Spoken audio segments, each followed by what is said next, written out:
Welcome to the conference. This paper is about science, race and separations.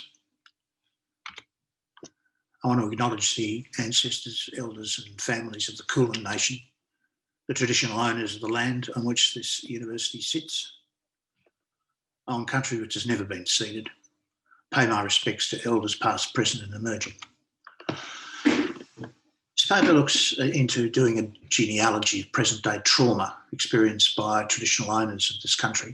It focuses on histories of science, race, human separations that are conditions of possibility for the present problem of intergenerational trauma. I argue that these three fields coalesce around historical material that problematises race as a social construct, or what Ian Hacking might call the making up of race in the history of this present trauma. As a brief background for those unfamiliar with the longer history, Indigenous peoples have lived on this continent for at least 65,000 years. About 230 years ago, English boats arrived on the east coast, declared the whole country discovered for the English crown, deposited a number of English prisoners and their overseers and administrators, and effectively established an outdoor prison. Aboriginal society, economy, culture, and the care of land met with a devastating invasion and war. In an earlier period, and here I'm going to start briefly on the histories of trauma. The word trauma meant a tear in the body, as in the hospital trauma centre, for people whose physical bodies have been torn and need repairing. A new concept of trauma related to the mind and was directly linked to horrific experiences of war. Alan Young, in his 1995 book, The Harmony of Illusions, presented an archaeology of post-traumatic stress disorder based on a study of American veterans' hospitals in the years following the Vietnam War. The conditions of possibility of speaking this trauma rested in part on the demands of returning American service personnel for recognition and medical and financial support for an ongoing trauma caused by that war.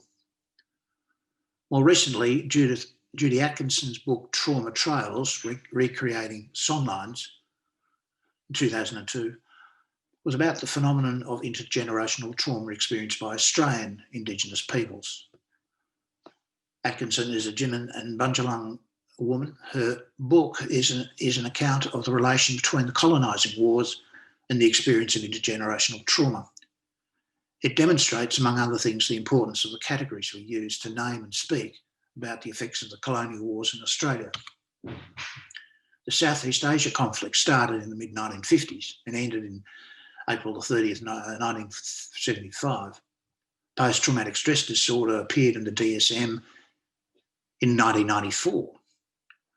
Atkinson quotes Carl Erickson's 1976 book, quote, Everything in its Past, that every disaster is a unique private tragedy, inflicting its own special wounds, its own peculiar species of pain. Atkinson also cites Donald Baker, who wrote of the covertly violent structural conditions of the state. Atkinson notes at the time of writing how the DSM definition of trauma does not highlight chronic ongoing stress cumulative over time, that the definition is inadequate as a diagnostic tool when considering colonial conditions.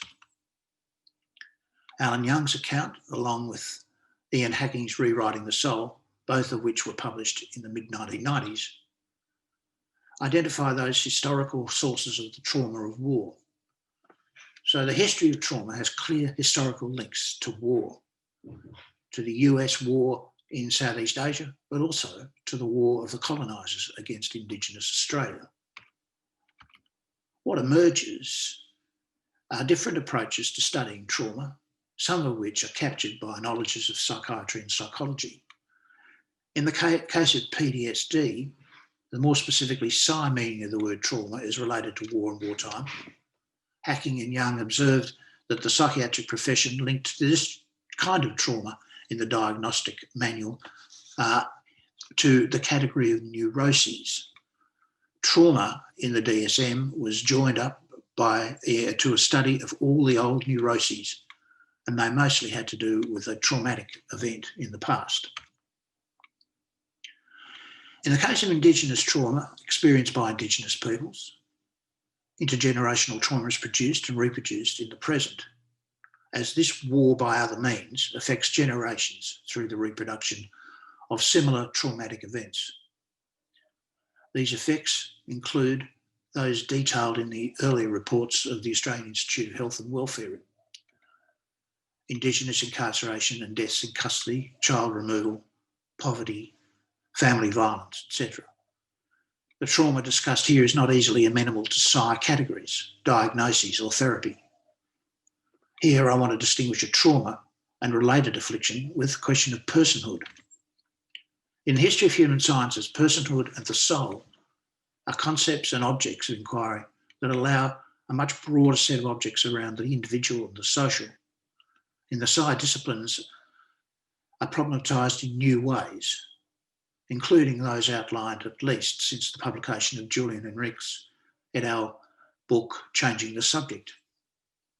The notion of trauma is able to be approached by means other than in individual psychology or psychiatric fields of traumatology. The important point historically is the evidence of a strong association of trauma, the trauma of war, with the constitution of cells, of how personhood is constituted over time. There are possible implications from these observations for practitioners. There is historical evidence that the problem of intergenerational trauma amongst Indigenous peoples should not be handled by psi practitioners, but rather by Indigenous communities themselves. Hacking, for example, writes of the case of children who have been inducted into rebellious armies in northern Uganda and given trauma counselling, but there was a strong protest against this intervention. Preference was expressed instead for Indigenous ways of dealing with the cruelty, violence, abduction and physical pain that did not require necessarily Western ideas and emotions. Indeed, this is the evidence that supports community engagement, support and political change. Once again, hacking is useful on this when it comes to the possibilities in the field of power and its potentialities, the power of victims over abusers, but also the power of courts and the legislators, declaring the statutes of limitations do not apply to those who caused pain long ago, when the pain has been forgotten by the victim. Or most importantly, it is the power of the very concept of trauma that works in our lives, says Hacking. I now move to the final section of this paper that proposes a genealogy of trauma experienced by many Indigenous people in Australia. I deal with three fields of inquiry about race, science, and the separation of Indigenous peoples.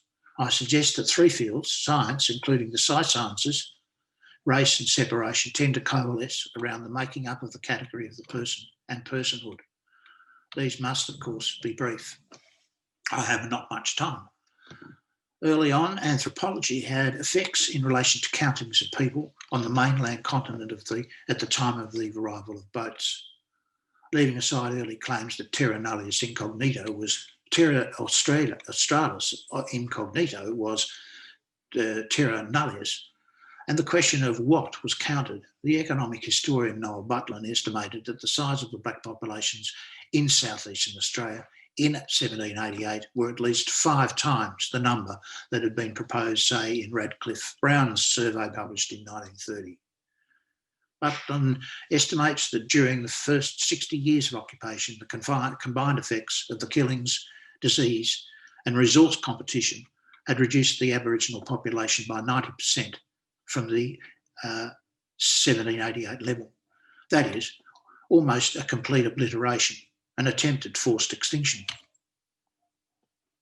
The killing fields accompanied both intentional and non-intentional murder of Aboriginal men, women and children on the arrival of the English ships. In the early 19th century, missions were being set up mostly by religious groups to attempt to protect highly vulnerable Aboriginal people. James Dredge, for example, from the Protectorate in the Goulburn River, reported that, quote, great difficulty in keeping drunken policemen and other Europeans from having intercourse with Aboriginal women. The notion of a pure Australian came into being as a quasi-anthropological entity, that is, variations in skin colour, shaped registers of moral and physical difference in treatment, and also formed the rationale for child removal. Personhood depended on skin colour as the measure of civilisation. These encampments for protection and correction continued until the 1960s here in Victoria, after which the child occupants were transferred to borstalls or prisons. In this paper, I acknowledge how trauma affects personhood as an effect of war. In the case of Australia, the ongoing effects of colonial war and the ongoing colonisation of Australian Indigenous peoples. Aboriginal people's connection to country remains critical to the well-being, health and self-determination. This is a question of power here. There is a question of power here, which includes the self-empowerment of Aboriginal peoples in the context of the sources of trauma. The power-knowledge complex is at a core of addressing the problem of intergenerational trauma and intergenerational justice. Finally, I will reference the current rates of Aboriginal child removal taking place around Australia. It asks you to consider, next time you hear an Aboriginal child removal, to consider who are the architects of this problem. Once again, the resolution of this problem seems to begin with governance and with self-government. It is through such a body as the Indigenous Voice to Parliament, for example, a simple enough request that the First Peoples participate in self-government. It's not a big call. Ghassan Haj argued recently that the caging of people in Australia to dominate them is a sign of weakness, not of power. He argued that today, as we witness Aboriginal deaths in custody, asylum seekers immolating themselves for finding their cages intolerable, people dying while trying to break free from claustrophobic national borders behind which they are kept against their will, we also face the fact that the caging of mainly brown and black people has become a racist technique of extermination, according to Haig. Professor McDodson, the first Northern Territory Treaty Commissioner and author of the Bringing Them Home report, delivered last year's Garran oration at the IPAA National Conference in Darwin. He used his speech to explain why truth-telling and treaty are the only way to overcome the crossroads that Australia currently faces in bridging the social and economic gaps between Indigenous and non-Indigenous Australians. Truth-telling requires all Australians to know the shared history that continues to harm Indigenous First Peoples, Dodson said, and to appreciate what horror and devastation most of Indigenous Australia has gone through over the past 234 years. I finish with how Atkinson started her book, which explained how, during a time of great pain and crisis in her life, her great-grandmother gave her a gift. She sent her a dream. The dream was full of terror, tremendous terror. At the end, the rain came. There was great stillness. The women danced a dance of rebirth, regeneration. Her granny taught her, we are women. We are not victims, nor are we merely survivors. We are women.